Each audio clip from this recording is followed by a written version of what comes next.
Hello and welcome to Gap Stories. We focus on hidden and lost stories and try to fill in the gaps. Although these stories can't be considered accurate history, they are geared towards being as accurate to history as possible. Our goal isn't to rewrite history, but to portray history in a realistic way. Even documentaries have to embellish in order to push the story along. If you don't agree with the historical aspect, that's fine. We don't really give AF. This is mainly for entertainment purposes, but make no mistake, our goal is to stay as close to history as possible. Hit the like button and thanks for watching.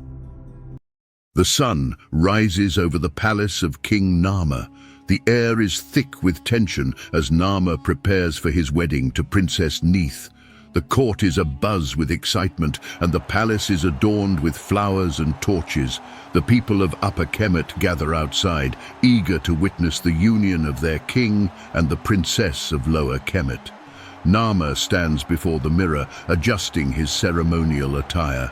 He wears the white crown, a symbol of his authority over Upper Kemet. His heart races as he thinks of Neith. She is beautiful, intelligent, and strong-willed. He wonders if she feels the same way about him. I never expected that I would start to fall in love with him. But there's something about Narmer, the way he looks at me, the way he fights for our people, that draws me to him. Maybe it's destiny. Or maybe I'm tripping. The doors to the palace open, and Neith enters. She wears a stunning red gown, adorned with gold and jewels. Her eyes meet Narmer's, and they share a secret smile. The courtiers and advisors watch in awe as they approach each other.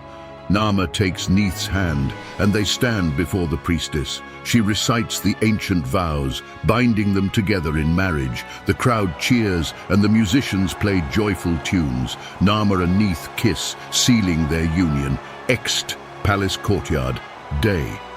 The wedding feast is in full swing. The court dances, sings, and feasts on delicacies. Narmer and Neith sit on the throne, their hands entwined. They are happy, but their joy is short-lived. A messenger rushes in, breathless and panicked. My king, my queen, terrible news. King Scorpion has declared war on Upper Kemet. Narmer and Neith exchange worried glances. The court falls silent. I thought your father wanted peace. I thought he did as well. Maybe he believes I've chosen you over him. Or maybe he wants to rule both kingdoms. Narmer clenches his fists. He knows that war will bring suffering to both lands, but he cannot let Neith's father destroy their love and their kingdom. We must defend our people. Prepare the army. We march to Lower Kemet now. The court erupts in chaos. The generals and warriors rally, and the palace is filled with the clatter of armor and the sound of war drums. Narmer kisses Neith's forehead. The army marches out of the palace, banners flying, swords raised. Narmer and Neith ride side by side, their hearts heavy with the weight of their duty. Stay here, my queen. I don't want you involved in this. Your father will be spared, you have my word. We fight not for conquest, but for survival. We fight for Kemet. If you're enjoying the show, hit the like button and subscribe to the channel. Don't be a freeloader now. Back in my day, we didn't have the internet, cell phones, and social media. They made it real convenient for you to hit a free like button, and you can't even do that? Shame on y'all. The battle rages, swords clash, arrows fly, and blood stains the sand. Narmer fights with fury, his eyes fixed on the red crown of Lower Kemet. Neith fights beside him, her face determined. Suddenly a soldier lunges at Neith. She parries his blow, then disembowel him. She then realizes she has a deep cut on her leg. Neith's injury leaves her disabled. Narmer kisses her forehead and tells her to heal and never fight again. His grief turns to rage. He rallies his troops and they charge toward the Red Crown. The soldiers of Upper Kemet march in disciplined formation.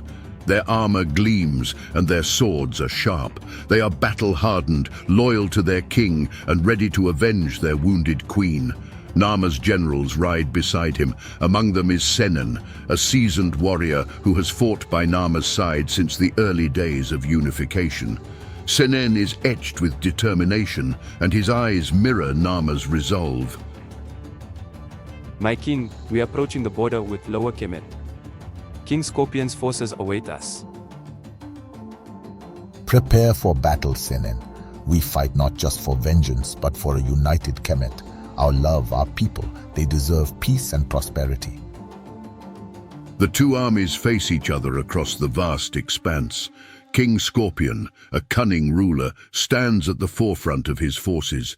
His red crown glints in the sunlight, and his eyes lock onto Narmer's. Narmer, you dare invade my land? You stole my daughter's heart, and now you come for my throne? Narmer dismounts his white horse, his sword at his side. He steps forward, the weight of history on his shoulders. King Scorpion, your troops have attempted assassination of me and my future queen and your daughter. I seek to revenge for that. However, I have promised to spare your life for my queen. I will give you this one chance to unite with Upper Kemet and hand over your kingdom peacefully. Unite? You think love and marriage can erase centuries of rivalry? My daughter was a spy, Narmer. Yes, a spy, until I learned that she actually fell in love with you, which was betrayal to me, and you will pay. King Scorpion, I don't believe that. I've seen her with my own eyes go to battle with me against your kingdom. Your attempts to confuse me won't work. I will give you this one chance to unite with Upper Kemet and hand over your kingdom peacefully. The battle erupts. Swords clash, arrows fly, and the desert sands drink the blood of warriors. Narmer fights with a fierce determination, his grief fueling every strike. Senan stands by his side, their swords moving in perfect harmony. Narmer spots King Scorpion, their eyes locking across the chaos. They charge at each other, the weight of their crowns driving them forward. Narmer's sword meets Scorpion's, and they grapple, locked in mortal combat. Do you think love conquers all? Huh? Do you think I would send my only daughter to my enemy? You're a fool, Narmer. My youngest daughter was my closest, and you stole her from me. The only way to get my kingdom is with blood. Narmer's rage surges. He disarms Scorpion, pinning him to the ground. Your daughter chose love over hatred. She saw a future beyond our feuds. You can't kill that with war. Then kill me, Narmer. End it. Neith emerges from the crowd of soldiers in a desperate attempt to end conflict, caught between the men she loves. Wait. Please don't kill my father. Narmer, you promised me you would spare his life. I beg you, King. Please end this war. Narmer hesitates, then releases Scorpion. He stands, looking down at the defeated king.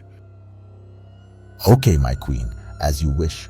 We can end this war right now if your father hands me his crown. Scorpion's eyes narrow, but he nods. The battle ceases, and Scorpion hands over his red crown.